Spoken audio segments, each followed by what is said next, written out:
दोस्तों, नवरात्रि में कन्या पूजन के बिना नवरात्रि का पूजन नहीं माना जाता है। तो आखिर कन्या पूजन क्यों कराते हैं? नवरात्रि के किसी भी तिथि को कन्या पूजन कराया जा सकता है, लेकिन नौमी तिथि पर कन्या पूजन का विशेष महत्व है। कन्या पूजन में माँ दुर्गा के 9 स्वरूपों के प्रतीक के रूप में 9 कन्याओं को घर बुलाया जाता है, उन्हें भोजन कराया जाता है।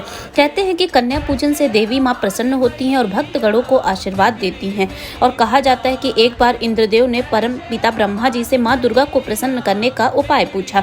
जवाब में ब्रह्मा जी ने कहा कि कुंवारी कन्याओं का पूजन और उन्हें भोजन कराने से माँ दुर्गा प्रसन्न होती हैं। कहा जाता है इसके बाद से ही माँ शेरों वाली को प्रसन्न करने के लिए नवरात्रि की अष्टमी नौमी तिथि पर कन्या पूजन की परंपरा चली आ रही है। और कहते हैं कि नौमी तिथि पर कन्या पूजन कराने से सुख समृद्धि धन संपदा आती है और कुंडली में 9 ग्रहों की स्थिति भी मजबूत होती है। और दोस्तों, जो कन्या की उम्र है वो 2 वर्ष से ऊपर और 10 वर्ष तक होनी चाहिए और इनकी संख्या कम से कम 9 होनी